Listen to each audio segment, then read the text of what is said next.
It's WrestleMania 5. WrestleMania 5. Yeah, 1989. What the world has come to, not what the world has come to. It's the disappointing, the mega powers explode. Oh, yeah. Everyone else, you're nothing. You're a amuse-bouche. Well, the opening, is that... Vince McMahon. Vince McMahon. Does he do the kind of the VO? He does, yeah. He's got an astonishing voice. The mega powers explode here at WrestleMania 5. I spent a lot of time trying to do it. He really growls it out. Yeah. It's sort of... If I try and do it, I can feel like a vein behind my eye slightly going. It's like, oh. The mega powers explode! You take nothing's ever happened like this before. And again, I'm always looking what's best for our stockholders, what's best for the company. So what's the best way of starting off? I mean, you've got big shoes to fill with the national anthem, haven't you? Well, you had Ray Charles, Aretha Franklin, Gladys Knight. Yeah. So is it fair to say that Rockin' Robin is not a confident performer when it comes to singing? I think you could argue she wasn't even a particularly confident performer when it came to wrestling.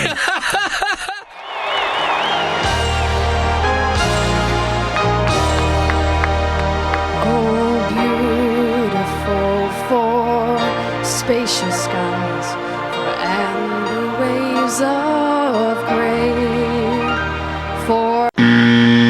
She does America the Beautiful. Yeah. She does a rendition. And by rendition, I mean the kind of rendition that takes place in a rendering plant. Separating bone from gristle from vocal cords. I mean, it's unspeakably bad, Mark. I can only imagine that what the world has come to. They must have had someone else lined up.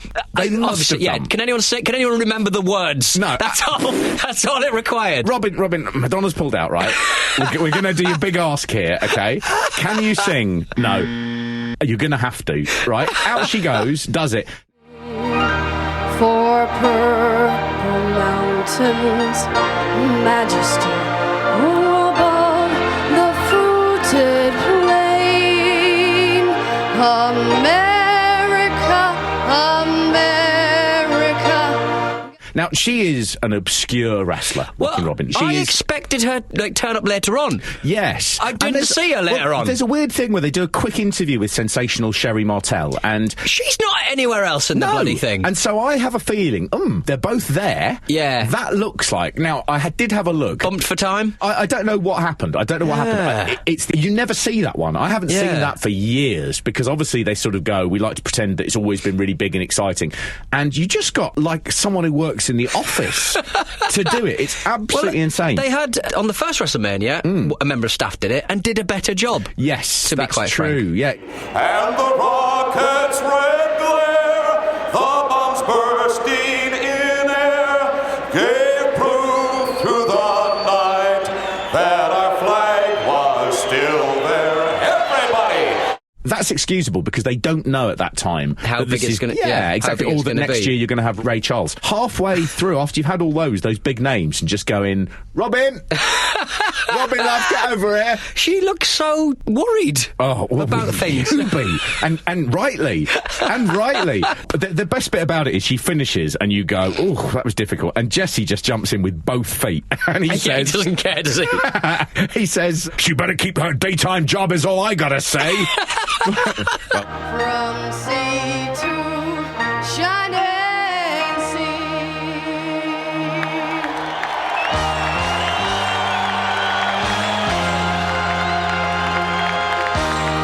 Nice ovation for Rockin' Robin, a women's champion, doing America the Beautiful. I'll tell you something, Gorilla. She better keep her daytime job is all I gotta say. Do you think you could do any better, Jesse? She better stick to wrestling. Give me a break.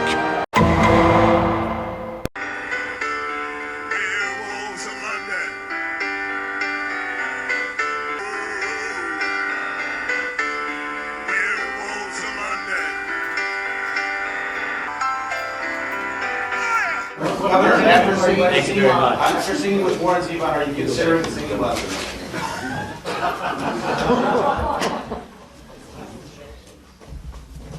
That was cute. I don't know, are you? I was there having fun. And that's what it was. And if you're going to criticize my singing, feel free. I mean, you criticize everything else I do.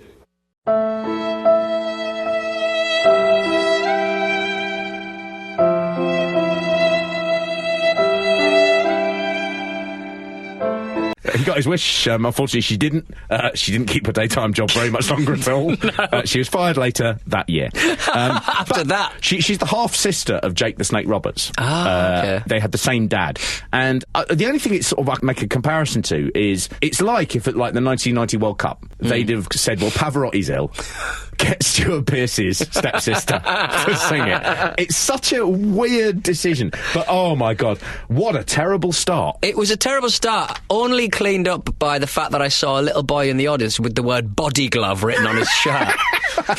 And I was like, well, that's taken my mind off what I just witnessed. Great. Just in big Frankie Says Relax, body glove. I'd Googled it. I thought it might be a wrestler or a wrestling move. No. None of those things.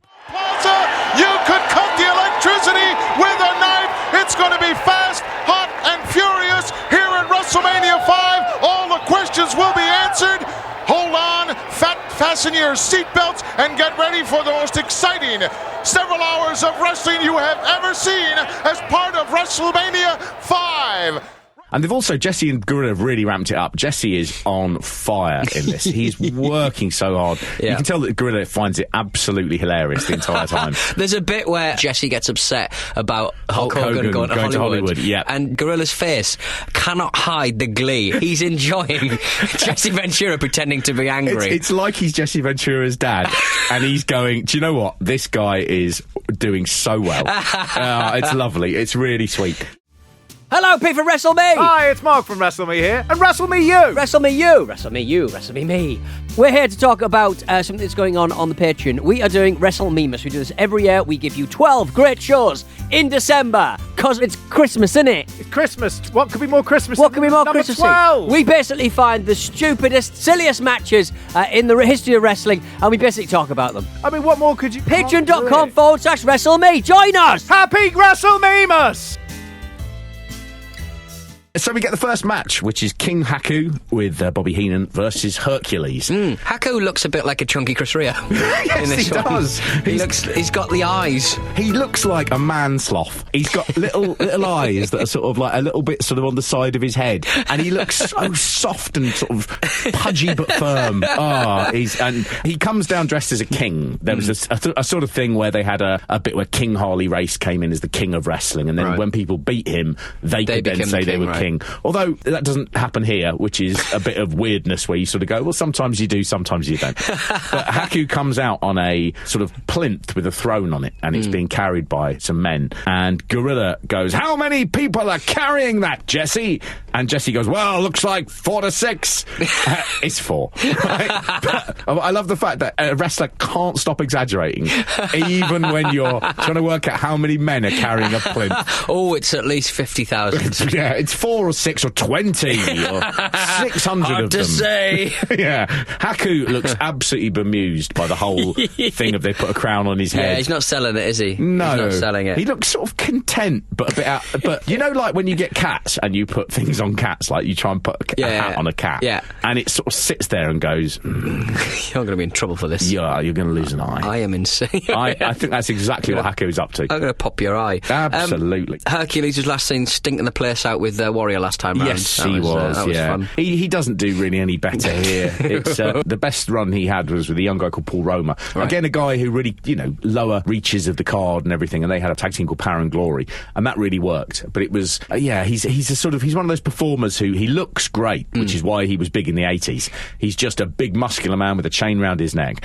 And then the problem is, you have to watch him for 8 minutes, and that is no fun at all. I've paid for this. This is pay-per-view. Oh, it's terrible, isn't it? I mean, even the ending, he has to do a thing where, and it's a traditional ending, this one, where you do a German suplex, and Haku is on his back, and so is Hercules. So both men's shoulders are on the floor. And what you'd normally do is one of them would lift their shoulders up, and then they've pinned the other. So you've got a double pin, and then at 2, one of them moves, and he's pinned the other one. Right, yeah. That's exactly what is supposed to happen here. But Hercules doesn't even try.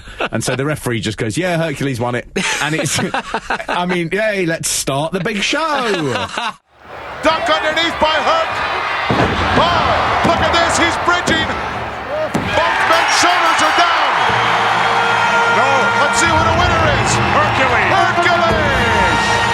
It's He's still thinking about the anthem. Yeah. Still thinking about America the Beautiful. There's also a mention in this one of the phrase Pearl Harbor, which they used to use all the time. He's Pearl Harbored him, which means a cowardly attack from behind. Well, he tried that little Pearl Harbor thing. That worked for him. As Herc had his back turned. And they've got rid of that now. That nobody says No, Pearl nobody says Harbor. that anymore. No. And it's funny because we're further away. You think it'd be okay. Yeah. Talking of Pearl Harbor and unacceptable things that were inflicted upon the American people, next match is Twin Towers. The Twin Towers, the Big Boss Man and Akeem with Slick versus the Rockers. So Akeem, the man, he's dressed like he's off to church. Would it be unfair to say that he doesn't look particularly African, this gentleman? I'd go further than that.